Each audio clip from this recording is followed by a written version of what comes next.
Yo, welcome to the Steve Reeves Physique Blueprints.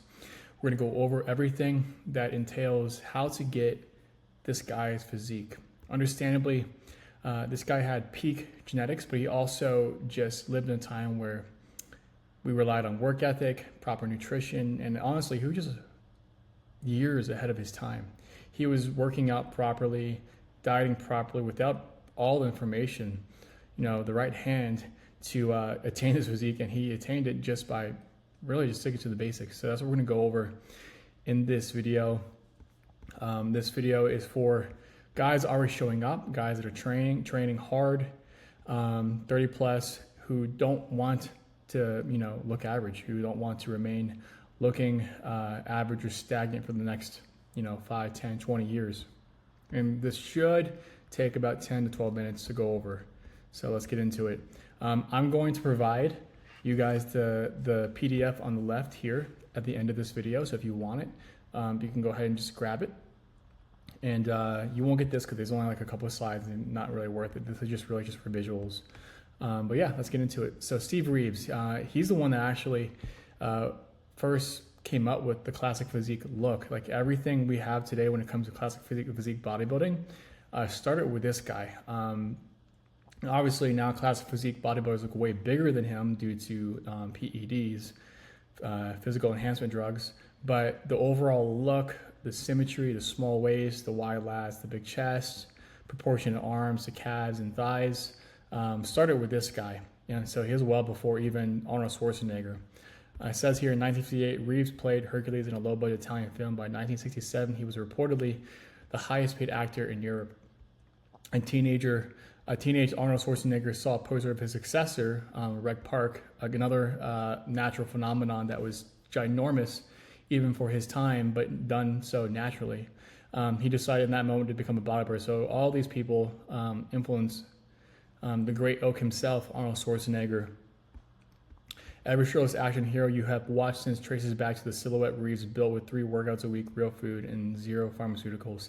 This guy, again, didn't take any drugs. The Silver Era physiques, meaning people from like the 1940s, 50s, 60s, like they maybe 60s, that's when drugs started being introduced. But people from the 1940s till maybe the late 1960s didn't mess with drugs. It's called the Silver Era of bodybuilding.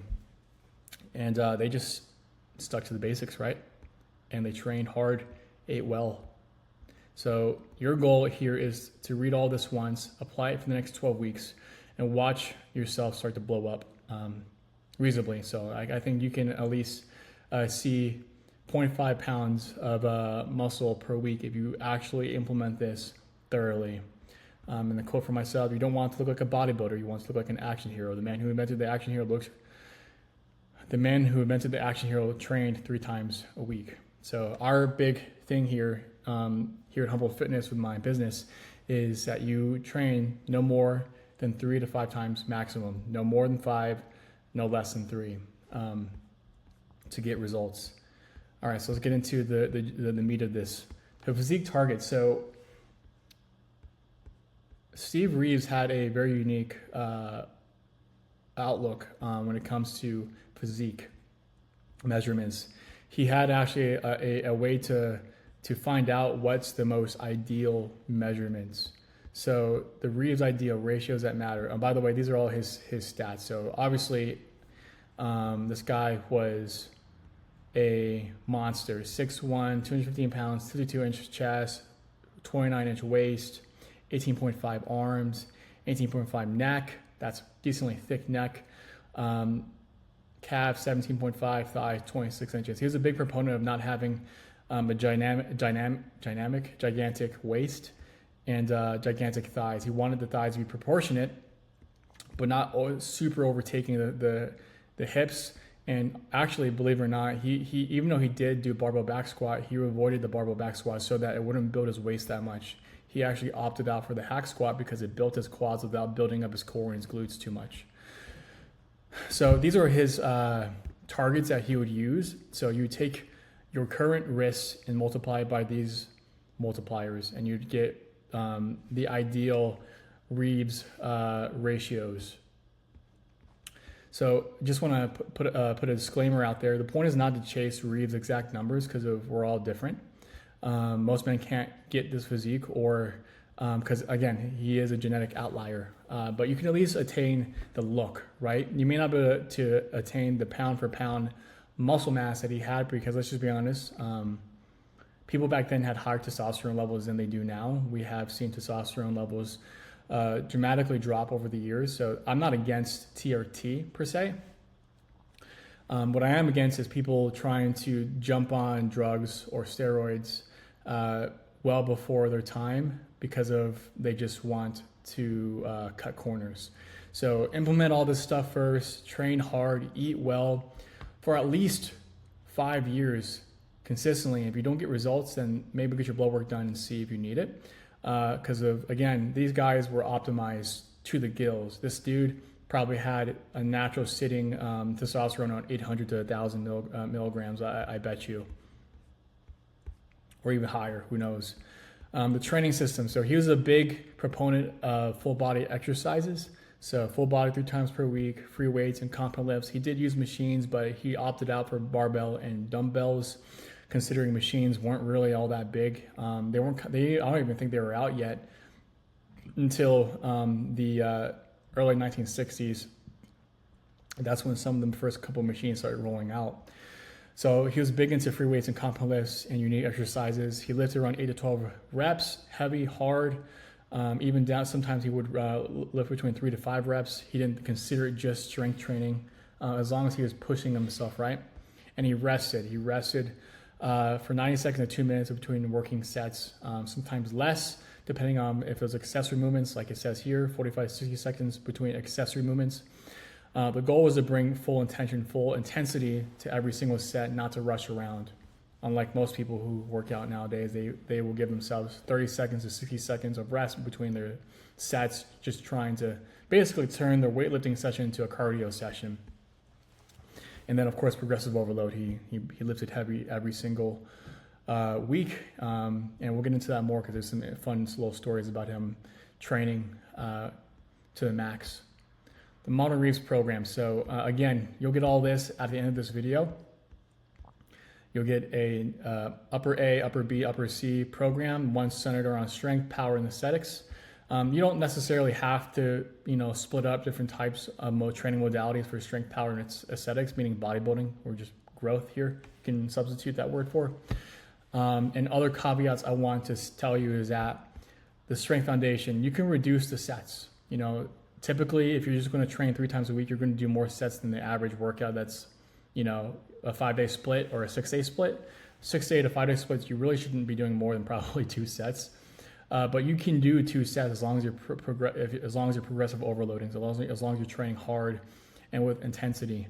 So if we were to add up the sets here, 4 plus 4, 8, 9 to 11, 12, 13, 14, 15, 16, 17, 18, 19, 20, 21, 22, 23. So that's 23 sets here, which is not that much. I always say that's probably the upper limit of what you should be shooting for. You shouldn't be going beyond that, because a lot of people nowadays are saying 25 plus sets, 26 sets, 29 sets, 30 sets more to elicit growth. You don't need that. So I would argue that you should probably take maybe the first, you can do the full 4 sets for these guys and then reduce all of these to 2, and you'd be out of the gym in no time. We go over this. So it starts out with back squat, bench press, chin-ups. The difference between a chin-up and a pull-up is a chin-up is supinated grip, regular pull-up is pronated grip. He did a standing barbell overhead press and the Steve Reeves incline curl. So basically what that is, if we're to go into it, I skipped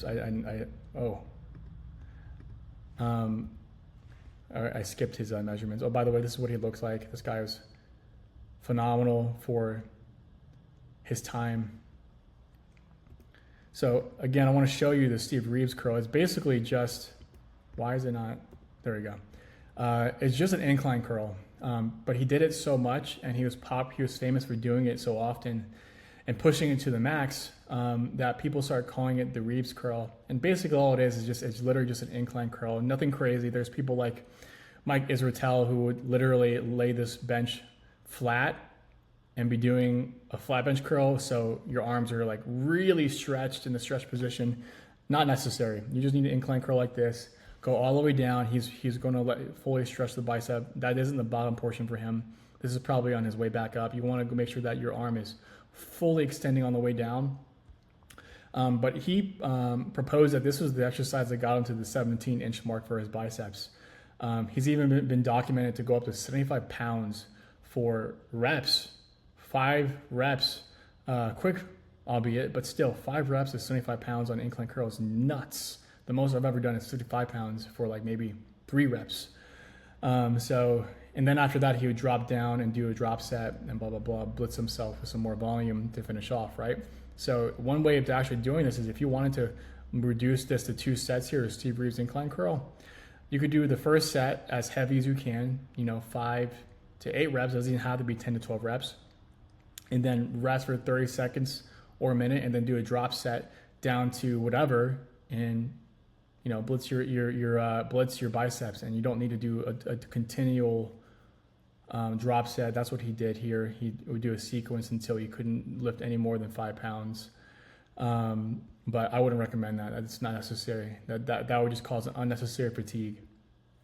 But yeah, his next day would be the posterior power day. So this would be mostly, all posterior chain work. Reeves deadlift, which is this exercise right over here. This exercise was a full body killer. It not only it included his traps and his rhomboids and his delts because they had to be held out that wide. It also worked his quads if he performed the deadlift correctly, and his glutes, his hamstrings, the whole 9, his erectors. And again, a small caveat to this. If you're going to do this beyond just 135, because you can see here he's probably working up to 225 if there's a couple 10s and 5s there. You want to put a 5 in between the first 45 of the next weight because you want to be able to grab somewhere. So if you can, use multiple 45s in each hand, place a 10-pound plate between them to create space for your fingers. Technique, it's literally just a conventional deadlift, but with your arms super wide. You are going to feel your upper back and just in general torso be lit up because you're going to have to brace hard to make sure you're stabilizing the weight and making sure your back isn't curving when you're doing this exercise. And that was the other unique exercise that was touted, the Reeves deadlift, because he did it so much. And then the aesthetic detail, your bodybuilding day, front squats, Bulgarian split squats. So again, like I said, he was a big proponent of focusing mostly on his quads and not trying to blow up his glutes and his core, because doing heavy back squats can do that to you. It will generate crazy power if you do back squats most of the time, but he would sometimes sub it out for front squats, Bulgarians, or hack squats. So even over here, it was rare for him to do a lot of back squats. He actually would do a lot of hack squats. And yeah, that was pretty much it. This is the full thing. And again, you just reduce the sets. If this is too much for you and you can't keep up with the amount of volume, which is fine, because I'm a big proponent of just doing with 2 sets, then reduce all this, right? But if you want the bit of a challenge, you want more volume, if you just enjoy being at the gym, like myself, then do the full set, do the full 3 or 4 sets here. I'll say something like the 4 sets of incline, not necessary. 4 sets of cable lateral, it's not really not necessary. But again, if you want to, go for it. Execution rules. So warm up the first comp lift with 1 to 2 lighter sets before working set. Working sets are only sets that could count toward the total above. So a lot of guys, a big mistake I've noticed is that guys will warm up like before every single exercise. And they're like, why am I in the gym for so long? You only need to warm up once. And then the rest of the workout, you can just start out with the perceived working set that you started out with the last week. And if you don't know, try to find that through the working set and then denote it, write it down so you remember for next week. Move with intention. So most of our clients in our community, we ask them to stick to a tempo of 3-2-0-0. So 3 seconds down, 2 seconds. This is actually a little bit different. So we typically do 3-2-0-0, 3 seconds negative. So 1, 2, 3 in the back squat, pause at the bottom for 2 seconds, and come back up as fast as possible on the concentric. But if you want to grind it out, especially for the bodybuilding days, you can do a 3-second negative on the lowering phase and then lift it up slowly because you want to achieve that mechanical tension. You want to make sure that you are eliciting growth. But you only want to do that if you're actually pushing yourself. Don't do this with lightweight. You want to push yourself with as heavyweight as possible as you can with full range of motion, reaching an RPE 8 to 9.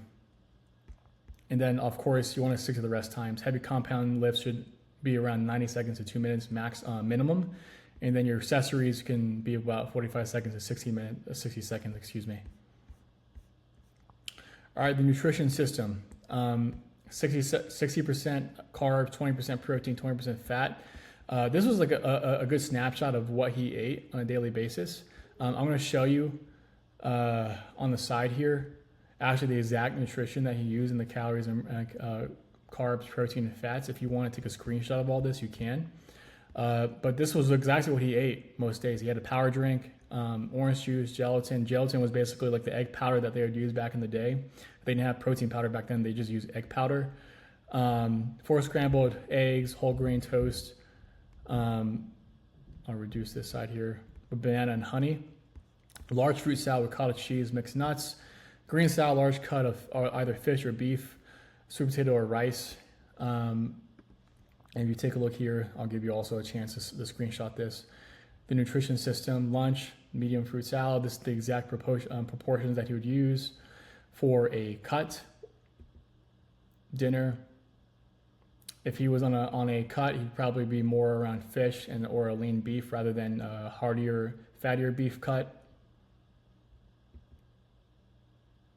And these would be the total calories for either a lean phase or a maintenance phase. I even gave you the differences here. So you can screenshot that if you will. So a couple other things to add. He did recovery walking, and played the long game. So he rested a full days between sessions, typically 45 to 72 hours, 48 hours to 72 hours. He didn't train 6 days a week, and he stuck to his 3 sessions. Some weeks he probably even did 2 times a week. You don't need to do that many days to get results as long as you're pushing hard. He actually did something called power walking. So I'm sure everyone's heard of power walking here. Basically, if you've heard of Japanese walking and power walking is the same exact thing. The idea is you walk with high intensity, basically like a fast walk for a few seconds, and then you go to a regular walk. Just a good way to get zone 2 cardio faster and burn more calories and not have to walk for an hour at a time. It's something I've actually been implementing and been enjoying myself, rather than having to try to be out there for an hour or more every single day. You can get it done in 30 to 45 minutes rather, so you're saving yourself some time. Pillar 3, sleep non-negotiable. So he slept for 7 to 9 hours, something we've been all told. Measured the same bedtime every single day. That's very important.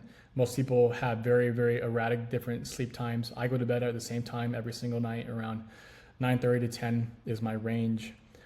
Cool, dark room. Make sure you set your room to cool. You want to be around 65 degrees Fahrenheit to 70 degrees. That is the sweet spot for getting great sleep. And you want dark room. I highly, highly recommend blackout curtains. So most men do not need to train more. They need to recover better. Reeves figured that out in 1947. The modern lifter is still catching up. So it's ironic that this guy came from an older generation, and yet science is now proving the fact that of the matter that he had figured it out before we ever even got the scientific articles to prove him right. So yeah, apply this for 12 weeks, guys. Progressive overload, get better, record your lifts, make sure that you're lifting appropriately, jot down your body weight week after week, including measurements as well. Every session, jot down how much weight you're moving, how it felt. I'm a big proponent of RPE, rating of perceived exhaustion. If you don't know what it is, look it up. It's the best way to really figure out how hard you're really pushing yourself. And every 4 weeks, remeasure yourself to see how much progress you're actually making.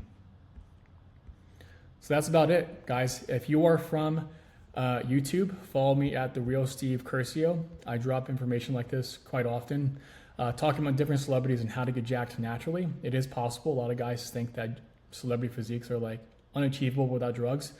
Don't get me wrong, some of them probably did use drugs to get that result, but is it necessary to be on drugs to get that result? No. The Brad Pitt look from Troy, you don't need to be on drugs, you know. Jack Reacher from Alan Richardson, that was played by Alan Richardson.